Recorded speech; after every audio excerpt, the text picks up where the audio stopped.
At the end of the previous episode, the calm and collected Jae-hyun died with the monster. The group buried Jae-hyun's body inside the apartment. Ji-soo, who had regained consciousness, emerged from the corner. She couldn't believe that the man who had confessed his feelings to her moments ago was now lying cold underground. She curled up in the corner, holding back her tears. At that moment, Ik-hyung noticed an armored vehicle speeding towards the apartment. She thought it might be the military personnel who had found the apartment. However, instead of stopping, the armored vehicle crashed through the apartment gate, engulfing the area in thick smoke. Several thugs stepped out of the vehicle. They were survivors in this apocalyptic world, but also a nightmare for the ordinary people. The leader of the thugs approached the apartment and captured the runaway soldier. He severed the soldier's thumb in an attempt to unlock a code box. Unfortunately, the fingerprint didn't match, and the soldier thought he had escaped his fate. However, the thug leader shot him on the spot, killing him instantly. Subsequently, this gang of thugs took control of the apartment, gathering everyone on the ground floor. Sang-wook, with the help of Gil-seob, managed to evade the thugs' search. A young boy, aided by a green leaf monster, also evaded capture. Meanwhile, relying on her past experience as a special forces soldier, Ik-hyung not only evaded the search but also took the code box from the thug's vehicle. Inside the first floor lobby, the young gang member drew a circle on the ground, using it as a makeshift prison for the residents. Anyone who wasn't inside the circle would be killed by the gang leader. At that moment, intellectual Eun Hyuk takes the initiative, stepped forward to communicate with the gang leader. The leader told Eun Hyuk that they had previously visited a heavily guarded church, where all the people inside had mysteriously died. Strangely enough, there were no traces of monsters inside the church. All the people had killed each other. The residents were horrified to hear this. In this apocalypse, it's really the people who are the most frightening. The gang soon discovered the supermarket lady locked in the isolation room. The gang leader knew that she had been fighting the monster inside her, but he heartlessly aimed his gun at her. On the other side, Sang-wook successfully reunited with Ik-hyung and found the hiding little boy. They divided into two groups. Ik-hyung took the gun to rescue the other residents, while Sang-wook led the little boy to escape. Meanwhile, the residents on the first floor grew angry over the supermarket lady's death. Suddenly, a jarring gunshot echoed, plunging the scene into chaos. Eun Hyuk clings to gang leader, while Hyunsu seized the opportunity and rammed into another gang member. The other residents also rose up in resistance. One of the gang members lunged at Hyunsu with a knife, but Hyunsu grabbed the blade. However, Eun Hyuk was knocked down by a shoulder tackle from the leader of the gang and the scene became one-sided again. A cold gun barrel was aimed at Eun Hyuk's head, leaving everyone with no choice but to surrender. Just then, the supermarket lady who had been killed surprisingly walked over. The gang member fired a shot, but it had no effect. It seemed that the supermarket lady had undergone a mutation. With a fierce expression on her face, she approached Eun Hyuk. Witnessing this, Hyunsu swiftly positioned himself in front of Eun Hyuk, but he himself was run through by the supermarket lady's hand.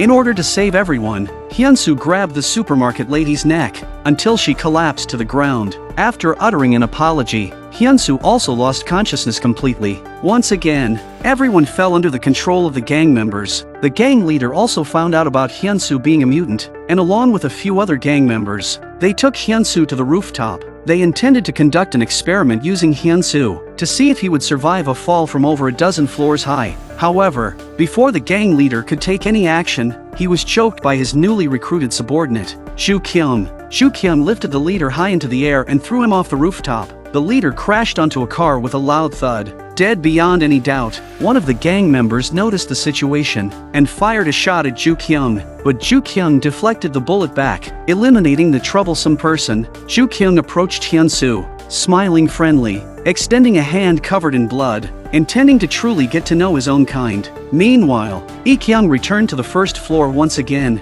shooting and killing the remaining gang members. Everyone regained their freedom, began to handle the corpses and remained vigilant. However, Do-sik, who was sitting on the ground, hadn't moved at all, blood flowing from his nose, but no one noticed anything unusual. Soon after, Hyunsu came down from the rooftop with Ju-kyung. Although everyone trusted Hyunsu, they were wary of Ju-kyung. However, Hyunsu assured them that Ju-kyung was like him. Each man lowered their weapons. In the following days, Ju-kyung stayed by Hyunsu's side like a normal person. He told Hyunsu that he had once wanted to separate himself from the monster, so he willingly became a subject for military experiments. But no matter how many methods were tried, the monster remained inside him. Until one day, Jukyun finally realized that he was the monster itself, and humans and monsters could never coexist peacefully. To validate Jukyun's words, the leaf monster that had helped the young boy was discovered by people. A few timid residents quickly brought firearms, but the young boy shouted loudly to everyone, declaring that it was his friend. However, no one believed him. The young boy's sister, shouting along, urged everyone to shoot, so the residents opened fire with their firearms. The innocent leaf monster was burned to death. Witnessing this scene, Hyunsu couldn't help but feel a chill in his heart. He finally accepted Jukyun's conclusion.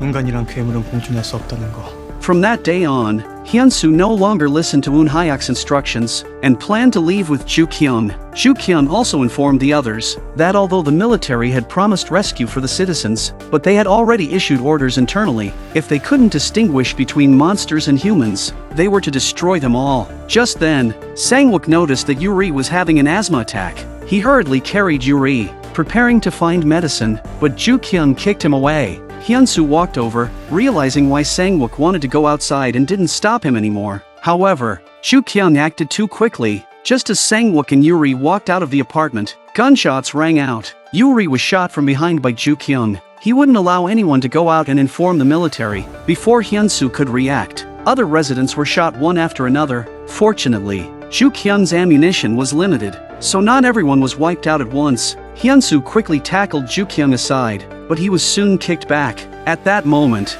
Jukyun finally revealed his true face. He told Hyunsu that the supermarket auntie didn't actually mutate. Rather, he controlled her. He wanted Hyunsu to expose himself, experience a real kill. Hyunsu was injured by Jukyun's attack, but he didn't fall down. Deception and betrayal had completely consumed Hyunsu's sanity. His hand twitched and many spikes emerged from his flesh. Soon, Hyunsu's entire arm had completely mutated. The spikes resembled feathers, forming a black wing. Jukyun, who witnessed this scene, showed no fear, but rather applauded with excitement, as if watching a piece of art. As the wing unfurled, it kicked up a gust of sand. Jukyun was trapped within it, still excitedly caressing the wing, but after a few seconds, he turned into a puddle of black blood falling to the ground. Meanwhile, Hyunsu had lost consciousness. All he could think about was killing. Holding up the wing, he approached the other residents. At that moment, a familiar figure emerged from the corner. It was Do-sik. After his mutation,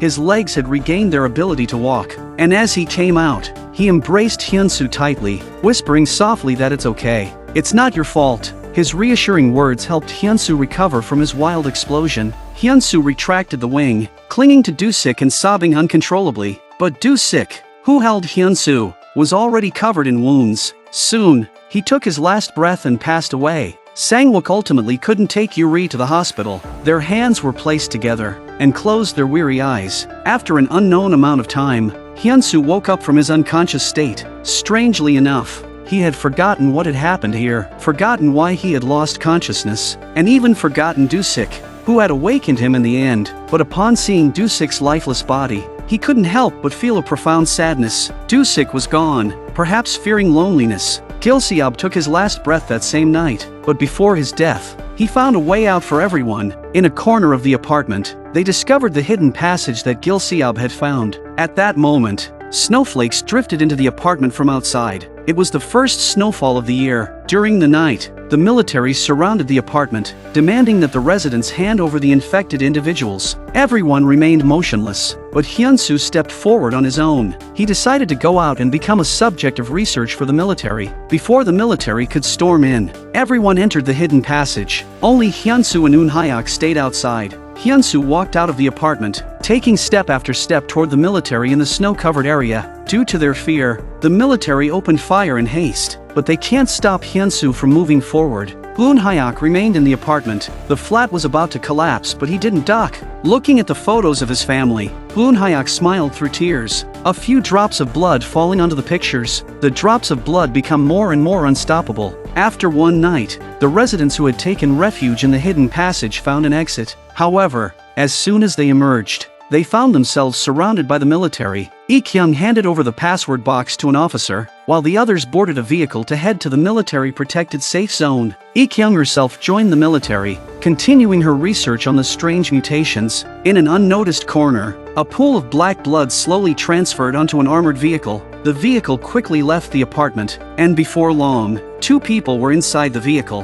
One was Hyunsu, still in a daze, and the other was Sangwook. At this moment, all the wounds on Sangwook's body had vanished, and he turned to Hyunsu, saying, 오랜만이야? Sweet Home Season 1 has come to an end today. Overall, the early part of the story was captivating, and the monsters concept was interesting. The middle and later parts depicted the survivors' struggles, stubbornness, effort, and relief are also well described. In the apocalypse, whether monsters and humans can coexist, we may have to wait for the next season to find out. Well, that's it for today. See you in the next issue.